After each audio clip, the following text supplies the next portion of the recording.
Thanks for joining us on the Revolution and Beer Show as I'm opening up a beer here. Multitasking is hard. Exactly. Hey, I wanted to thank everybody who was on the show last week. We had a really terrific show. The guests were amazing. It was really a really great conversation. Yeah, it's really great to see people getting active in their communities and solving problems and not waiting for some higher power to come solve an issue. I mean, you got banks that are neglecting properties, driving property values down, and you've got people in communities that are getting together and taking those properties back and making them look better and fighting against that downward trend. So that's we'll definitely be on that one for a while. It was really a good community show. Yeah. Yeah, they were spectacular. I'm W.C. Turk, a Chicago author and activist. And I'm Brian Murray of RevolutionandBeer.com. And a hell of a guy. Thank you. And I'm pouring beer because we're back to beer this week. We've got a really good French-Canadian ale. We're going a little bit light for one of our guests here, who's probably being more prudent than the rest of us. But over to the side over here, Helene Smith-Romer, artist, activist, curator, and next to her, the owner of this fine gallery, Avram Eisen. Of the Avram Eisen Gallery, which is so I think it's appropriate that we really pulled out a terrific beer for this one because the gallery is closing at the end of the month. Yes. Yeah. After a 7-year run in this location. So I suppose it's appropriate that we're kind of celebrating a little bit. It's definitely a celebration. Great run, at the very least. And with a terrific beer, I'm going to hand this to Brian and have him pass these down. And so you can go a little heavy on mine. And we did, my friend. I have a child's We're going to drown our woes. So Cheers. absolutely, just a quick Cheers. toast. Cheers to fine guests and a good conversation. We got to reach there. Oh, that's really nice. We've actually enjoyed this particular brewer. We've had them a couple of times as our beer of the week because they really do terrific stuff. And you can find out more about this beer that we can't name specifically on Can TV, but you can find more about it on at revolutionandbeer.com, where you can find a whole bunch of stuff about us. Where we tell all the secrets. We tell all the secrets, everything. And break all the rules.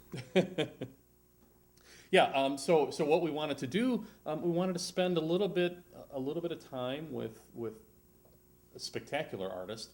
And particularly a couple of pieces that I've fallen in love with here, and with Avram to talk a little bit about the gallery and whatever else sort of is kind of an organic show. Yeah, and I think too, it's great to come to this point in the series and actually be covering art again. We a couple of weeks ago we did performance in theater. The two groups that were was the Stone Soup Theater Collective and Democracy Burlesque, both which are pretty bold and very creative about how they approach politics and community issues. And so Bill and I came together basically through Occupy. We were literally running into each other down at Jackson LaSalle, and we were both artists, and that's how we connected. We both wanted to do something creative with this new movement. So I'm very happy to be sitting in an art gallery right now with all of your wonderful work, which I hope there'll be photos of this, and I'm sure there'll be footage of the camera roaming around the gallery. Absolutely. Got to check this stuff out. So yeah. But you're a filmmaker as well. Photographer. Well, I did a video Yes. on Conversations with Elmer, who happened to live in a transient hotel, which was interesting. And the reason I did the video was because I was having a show at Prince George's College. Yeah. And they wouldn't allow me to take the Museum of Contemporary Photography, which has the book. I couldn't take it there, so I made a video. So I'm not exactly a filmmaker, but I've done it. And we're gonna run part of that film. Oh, great, That folks great. can find on YouTube, correct? Right, And- under and Helene the- Smith-Romer. And yeah, exactly. And if they're searching for that video, So it's Helene Smith-Romer, and it's under YouTube or Conversations with Elmer. yeah. And you'll be able to find it. You'll see it on screen. You'll also be able to find it at our website. Now I have to ask you. There's a really unique flavor to your artwork, and I'm I'm seeing a lot of layers. I'm seeing a lot of levels. There's political levels. There's social levels. There's just the beauty of color in space. And talk a little bit about your style and inspiration. So my training was in photography. I got my master's in photography, and I also had I took classes on computer, and I studied a lot of art. And so those were my three concerns: computer, photography, and art. And I just integrated. I was very lucky to study at Columbia at a time where it was a very radical school. Mm-hmm. I had these great teachers, and the borderline of just taking a picture it pushed it beyond that. It was just not taking a landscape, or was not just taking a portrait. And so I started doing collage out of this assignment to do something with your work that you would normally not do. Yeah. And so I don't work for a preconceived notion like these two pieces here. It was three pieces. It was a portrait of Madame Harry, portrait of Bernice Harry, and portrait of Gertrude. Mm-hmm. It took me 2 years to do that work. Wow. And so I did this work, and I look at it, and because it's not in the normal kind of what photography is, I'm thinking, is there anything to it? So it's very important when you do art to have people you trust around you. So I went to my friend, and I asked her, do you think there's something here? Because it took me 2 years to only do 3 pieces. Right. And she said, yes. And so then I went further, being a photographer, coming from that, getting my master's from that. So what I did is, but instead of photographing it, in a normal sense, is first I did a Canon color copy of it, which this one is a tile piece. And then it was tiled, and then I went to this place called Jean Piontek, which is now out of business, and they matte lacquered it. Okay. And it became a portrait, because what is a portrait? We're so used to portraits in our society. What is a portrait? Yeah. A portrait just doesn't have to have people just smiling. Right. There's all kinds of layers. Mm-hmm. And I'm really, being what I consider a moderate Dadaist, I'm really interested in the viewer and your memories and what you're going to take to do. And there's certain things that are going to, pop out to you. And you're going to do an exchange with the viewer, because that's what's important. And I'm not into like a homily, I'm not into preaching to you. Mm-hmm. I'm just into like the enjoyment of creating and of memories and of what's happening today. Yeah. I'm really a fan of poetry and music and art, visual art especially, that leaves room for interpretation. There might be a core concept underneath it, but I think it's just much more interactive and revealing and beneficial to the viewer to actually be able to look at something and kind of use their mind and their experience to make something out of it. You have really got a solid strategy for that. I see in your art. I mean, you really, the idea of a buckshot approach kind of comes to mind.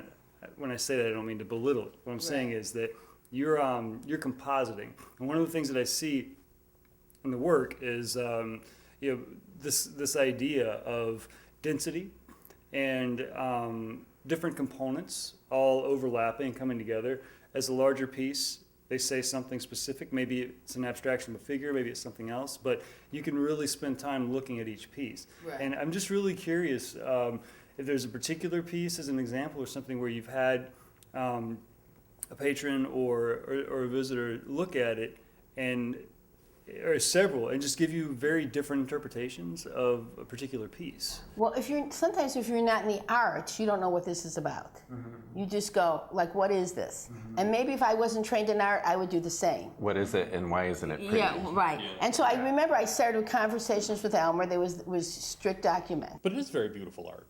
It's beautiful, but it's not pretty. It's not pretty. It's not decorative. Right. So, as a gallery owner trying to sell art to the public, this is not it. They what are you saying, Avram? If the public that's buying the art, unfortunately, is not buying art that makes them think anymore. They're buying art that has a definite value in an encyclopedia or online, or it's decorative and it's pretty, because it's not an economic time where art is a luxury. Sure. and luxury. It should not be a luxury, but it is. It's still an escape. It is. And I think American culture around art tends to trend heavy towards escapism. Yes, and when you look at very Helene's easily. art, it's not escaping, it's running toward the problems that are facing society today. People don't want to think when they look at art anymore. They want to have the thought laid out for them. And if people are paying millions of dollars of Picasso, if you look at it, it's not necessarily a pretty piece of painting, but the research has already been done for the public. Sure. They understand that it's cubism, that 3 eyes on this one side of a head is okay to think of as pretty. And Helene's is the next step after that, where the I had a public... prom date like that, by the way. the only one that said yes. Unfortunately, yeah. The part of it is two parts, is that, the idea is that is art really for this generation or is it for the next? And Courbet said that you want to have art that represents your times. And that's exactly what I do. I have to represent my times, even though my audience may not be for this generation, maybe for the next generation. Okay. So Okay, when yeah. you think, and I'm not comparing myself at all to Van Gogh, why didn't he sell so many prints? Because he was working in a different kind of level. Yeah. And I'm only doing this because it's been my training, it's my education, it's my passion. So I kind of have developed a language, okay, and the idea of discovery. Yeah. And unfortunately, I don't care if it makes money, even though I should care if it You didn't makes just money. develop a language, you developed the entire alphabet. Oh, thank you. Oh, that's brilliant. That's brilliant. I like that a lot. And actually, I think as an artist, you should. It's all right to compare yourself to Van Gogh. I think. Oh, I'm not at all. Well, here's why I say that. For the amount of time you spend, and looking at some of these pieces, they're deceptively simple, which I think sort of encompasses that inherent beauty. The work is not as simple as the image portrays. The time that you spend, the passion and the energy, and sometimes the long hours of trying to figure out a composition or an issue with the composition, what direction you want it to go, how you want it, or how it's going to fit with that image that we have in our mind, which I think is maybe the ultimate challenge for the artist. Is we have an image in our mind, now we need to translate that into something that we can communicate out to the world, and that's a difficult translation in and of itself. But all of that, really you have to have a belief in what you're doing. You have to have that really deep, soulful approach to your art. So I think in that case, every artist is comparing themselves and holding themselves up against every other master. They have to be their own master. I'm sure you otherwise mean that's- mistress. Or mistress, or the next Georgia O'Keeffe. I'm not working from that. Okay. Okay. What I'm working is that I've gone to school for 4 years for undergrad. I went to for 2 years. I've devoted my life to learning, and I devoted my life to some of it to teaching, and some of it into doing work, and to learning. And I'm when Picasso did his work, the work looked like so strange. Don't you remember when Picasso did the sculpture and everybody in Chicago went crazy? Because those forms were not recognized. Yeah. Okay? But And who's so when you're an artist in any field you may be, you have to integrate all these things that happen to you in your life with who you are. And you have to find that. And for me, that search has been a very long one because it doesn't have an A, B, C, D. Sure. It skips, but I get to D at the end because it looks like I had a vision, but I really didn't. But I recognize what I see visually. There's Does intuition. that make sense? Yeah, Oh, there's if you intuition. If you that has notice, to there's play no into E it. in this room. Yes, we had no E in this And one. I didn't know. And I guess I just have to ask, so what you're saying is actually that there will be a period of time within a few years where people will actually refer to the sculpture down at Millennium Park as the Cloud Gate, not the Bean. Yeah. Yeah, Right. I guess everyone prefers the Picasso now. We have this, Suddenly the Picasso ain't so bad. you know how It's a bean. It's not a sculpture. It's a That's what farm in state, people's right? mind. You put something up that looks like a bean, and I'll start this right now. That it's the egg that was laid by the Picasso. So we'll go with that. There you go. Yeah. The woman that's actually a bird laid the bean that's actually a cloud. Right.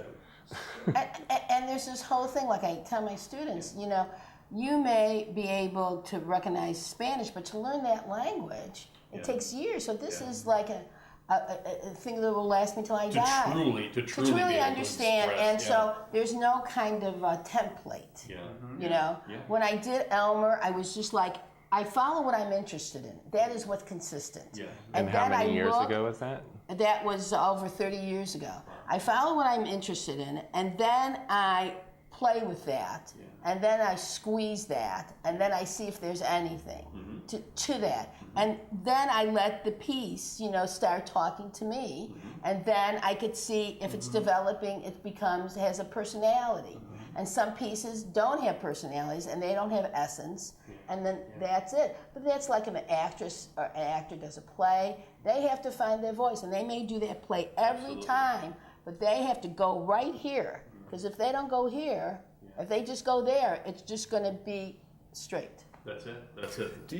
Do you see competition between the idea of relying on your instinct and your intuition and the communication that you have internally with your work as an artist, and the kind of if you want to call it streamlining, sort of didactic logic and rationale that goes into mainstream culture, and how I really do feel like there's this constant competition between art as a form of human expression and art as entertainment. And I know that there's been a lot of writing about that.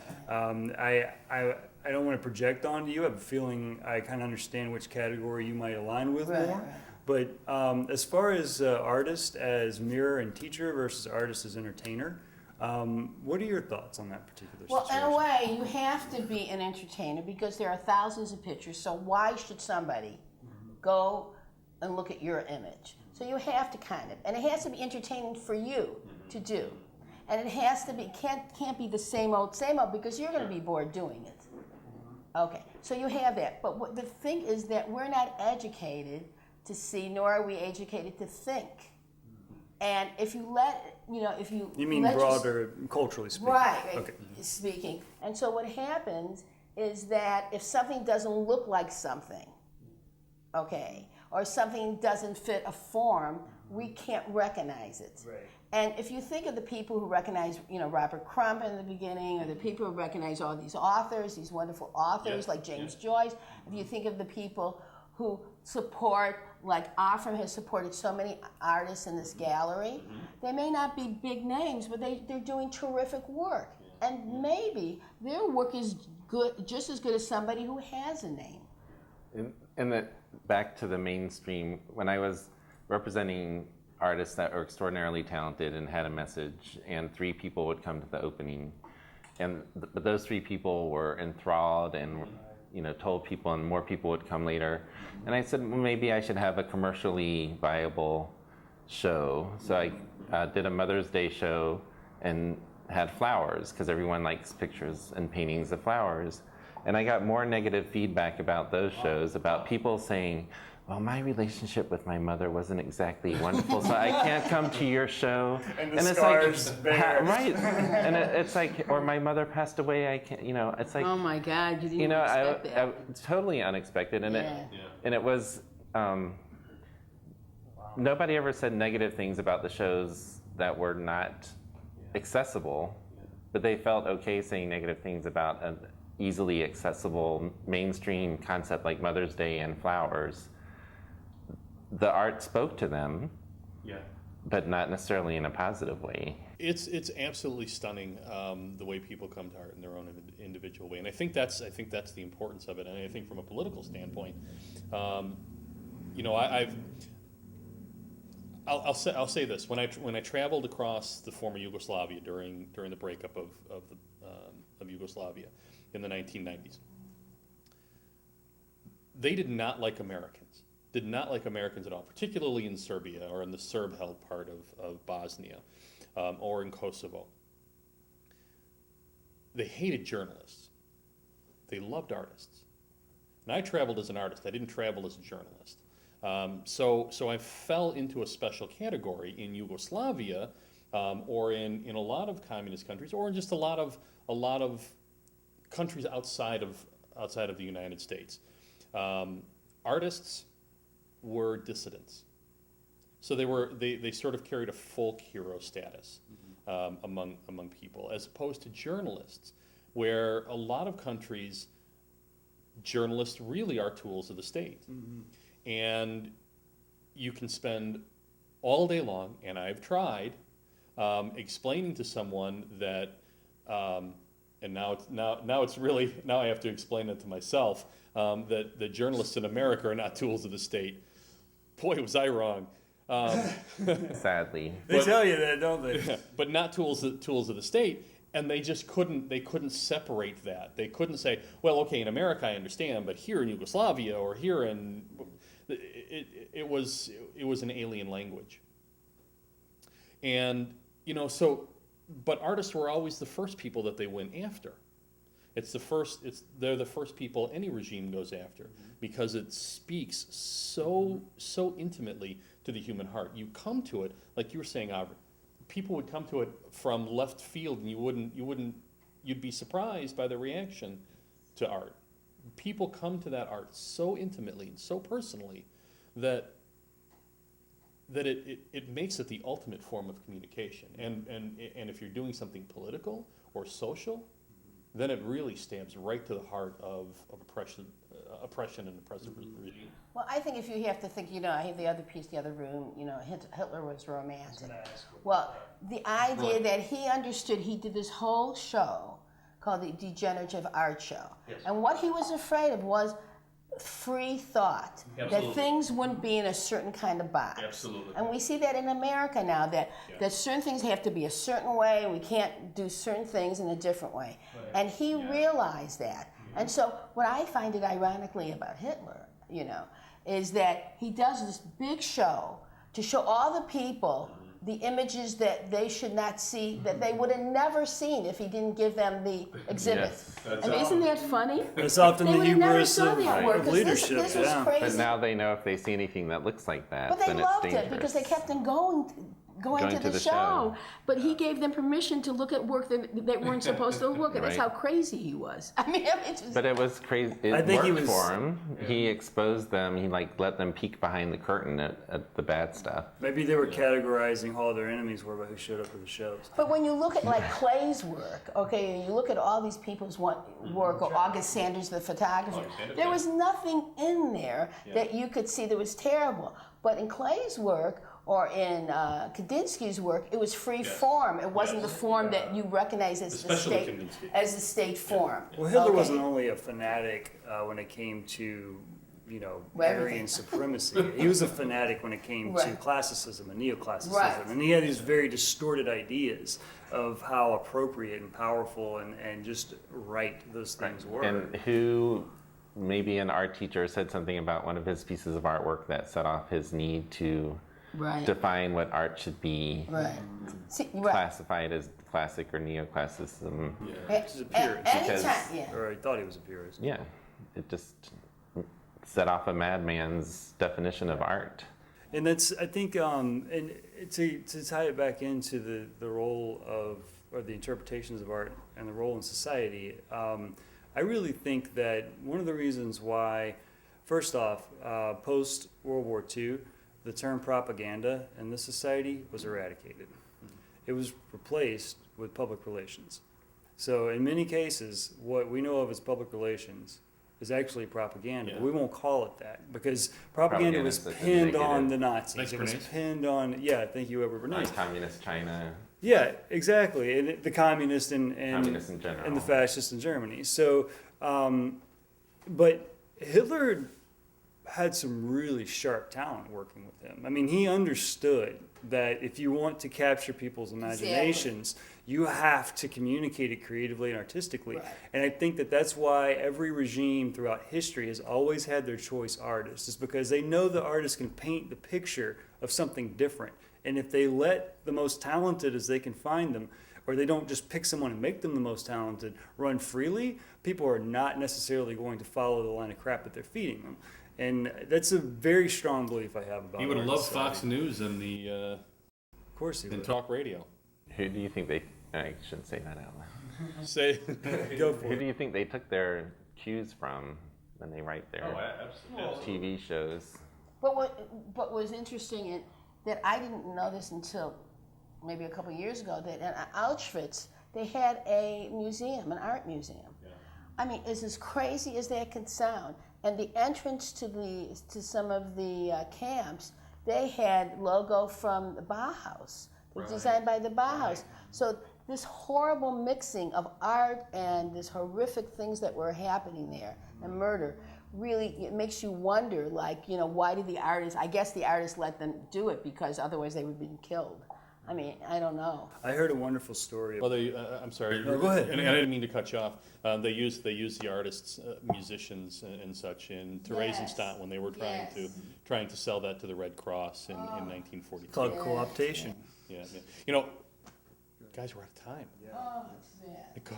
I It think that was a goes. pretty good It thing. goes. I think that was a pretty good point to end on as far as the scope of what happens when art mixes with politics.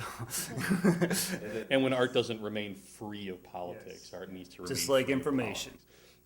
Yeah. Yeah, personal experience with propaganda. All that makes sense. We're not in a bar, but I think it's last call. I think this is the last call. So, folks, here's to a great run at Thank you. Avram Eisen Gallery. Avram. Thank you. Yes, it was a great run. Great On to the next Here's step. just some fantastic work, and I want to thank everybody at home. You can catch up. We're gonna run parts of Helene's film, Conversations with Elmer. Right. Yeah, we're gonna run parts of that, and you can catch more of that on YouTube. We'll have the links up for you. Get engaged in that. Get engaged. Come see some good art, and do it with a decent beer in your hand. So with that, I'm gonna say thanks for a great season. We'll see you again next season. Here's to the holidays. All 365 of them. Thank you. We don't wanna cause no fuss. Yeah, we just want a little revolution. We don't wanna spill no blood. Yeah, we just need a little revolution.